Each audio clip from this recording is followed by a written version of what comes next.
喂，各位朋友好啊！今日呢，我又翻到嚟海文珍寶坊揾我老友拜年啦。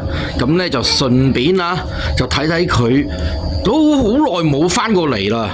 咁呢，都想嚟到啊，同各位分享下佢最近有啲乜嘢新貨呢，或者有啲咩新嘅吸引嘅錶呢？好冇啊？咁而家呢，就走馬看花，因為佢呢段日子啊，咁亦都翻咗一啲新錶啊。咁但係呢，亦都不忘俾各位欣賞下佢一啲其他唔同嘅收藏啊。咁所以又翻嚟呢個海文珍寶坊嘅特輯啦，好耐都未做過啊！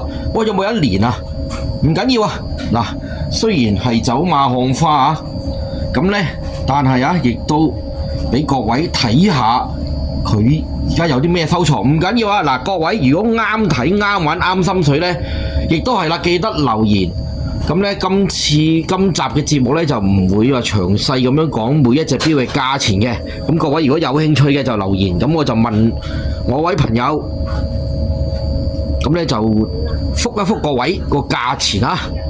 好啦，咁就馬上介紹今日嘅錶先啦。喂，CM 日常頻道又同大家見面啦！嗱，記得點讚同埋訂閱，多謝各位支持。咁啊，今集節目呢，總共會介紹10隻錶啊。咁啊，有一隻係陀錶嚟添。嗱，咁呢，如果各位有興趣啊，咁其實我都唔會話同正規片咁樣做噶啦。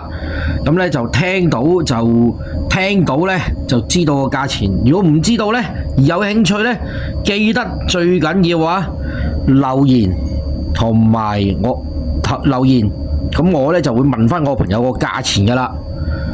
咁呢好啦，咁就介紹第一隻錶先，好唔好啊？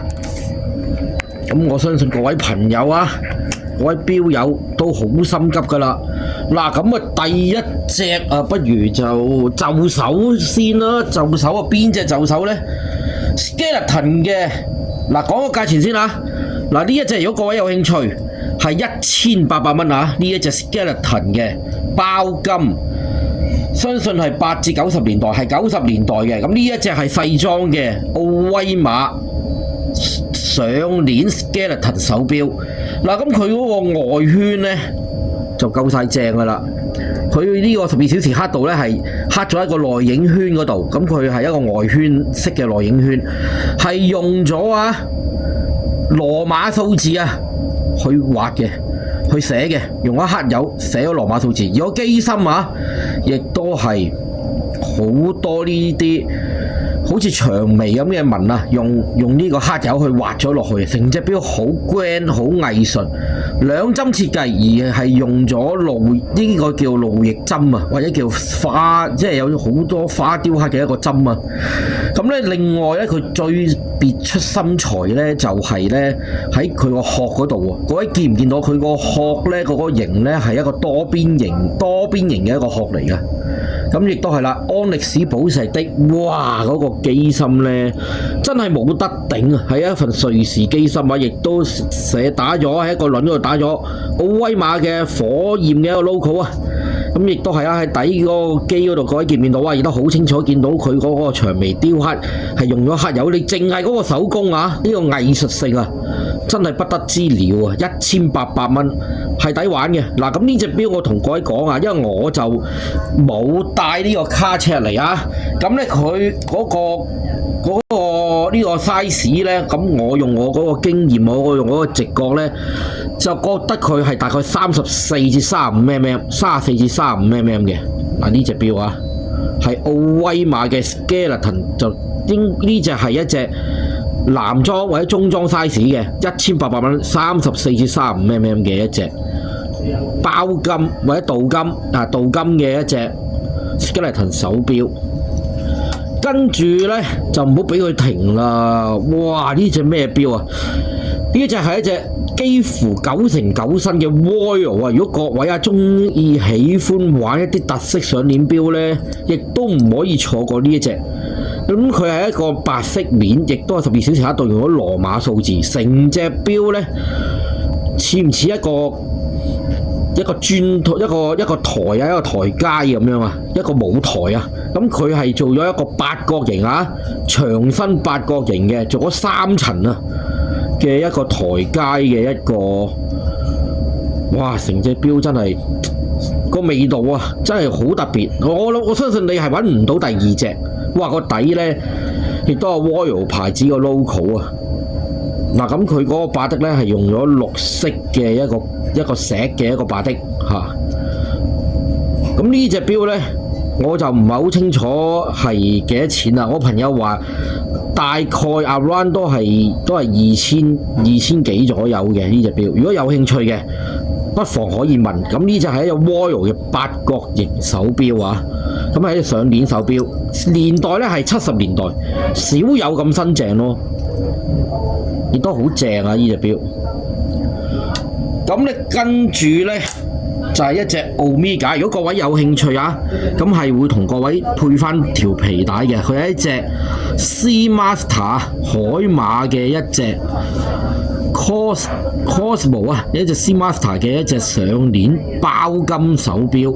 哇！佢呢一隻咧過癮喎，佢唔係撬底嚟嘅喎。佢雖然係上鏈錶啫喎，但係佢起面開底，亦都底嗰度亦都刻咗一隻海馬喺度，原裝嘅巴的啊。咁亦都係膠做嘅卜鏡，有呢一個放大鏡嘅。咁呢隻錶做咗啲咩 gimmick 咧？十字線海馬 Seamaster 十字線啊，咁咧行得都唔錯嘅。咁係慢推嘅日曆啊，慢推嘅日曆嚟嘅。嗱，咁始終喺人哋鋪頭啊，咁係有啲外邊嘅聲音係有嘅。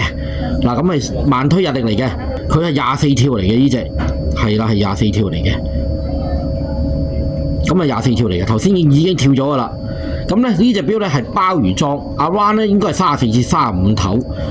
咁我朋友都係話啦，如果各位有興趣，都係2000幾蚊到嘅呢隻，都係2000幾蚊嘅嚇。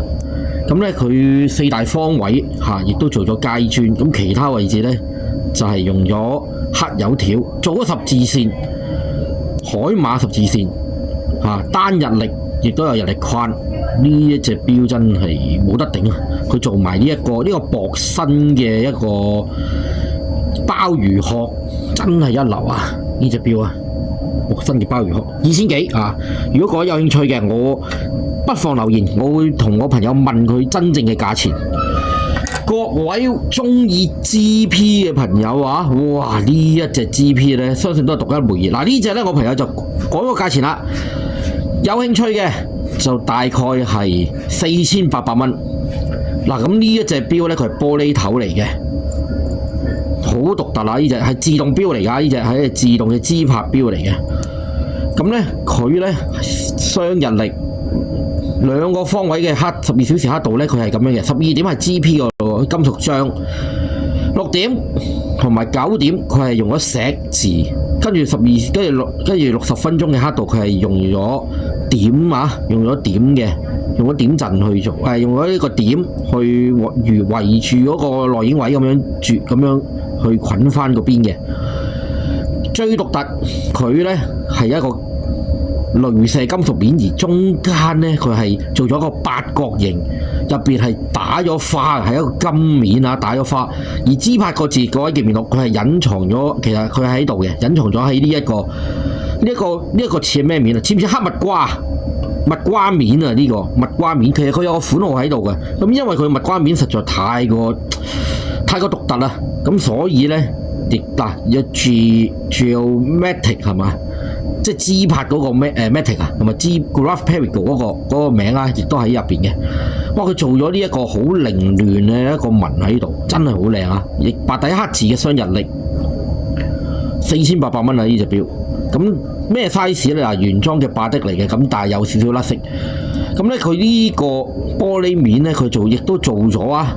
呢一個八角形玻璃面啊，咁亦都有呢個光頭圈。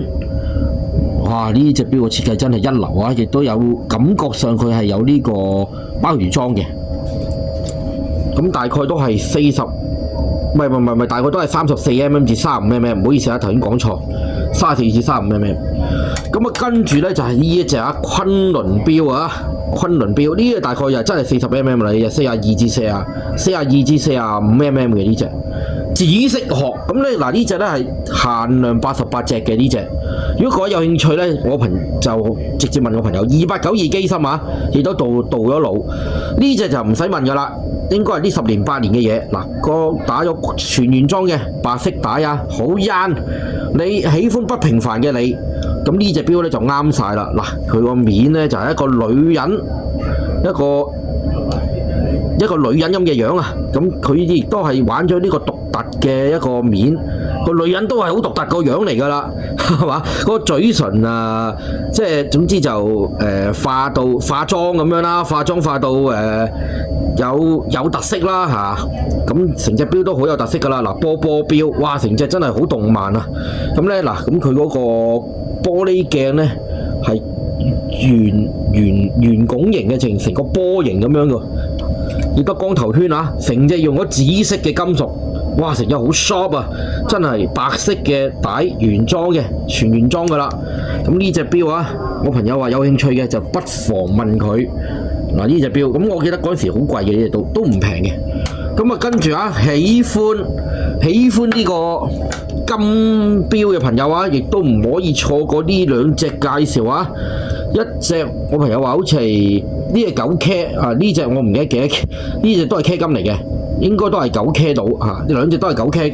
咁如果各位有興趣嘅，都係8800嚇，一隻浪琴嘅上鏈金錶嚟嘅。咁呢隻咧大概係34mm至35mm，呢兩隻都差唔多啦。呢隻就可能細啲，因為呢隻應該都有33至34，呢隻亞灣34至35頭嘅。嗱，咁大家嗰個時代都係都係60年代至70年代嘅錶嚟嘅。咁呢一隻咧就另外一個唔同嘅牌子啊。睇下，咁呢隻係浪琴嚟嘅。嗱，咁個面咧就都有啲歲月嘅痕跡噶啦。咁呢一隻咧就係雷射面，有十字線嘅，呢隻小3針嚟嘅，呢隻大3針嚟嘅。咁兩隻都係金殼嚟噶啦嚇。如果有興趣嘅話，都可以打電話 order 嘅嚇。咁呢個原裝霸的，咁呢一個咧就相信咧係光頭的嚟噶啦。嚟都俾各位睇晒。咁啊，由於時間所限啊，就不能介紹得太多啊。嗱，咁呢一隻係伊利展嘅撞舵，呢隻係大概50年代嘅錶啊。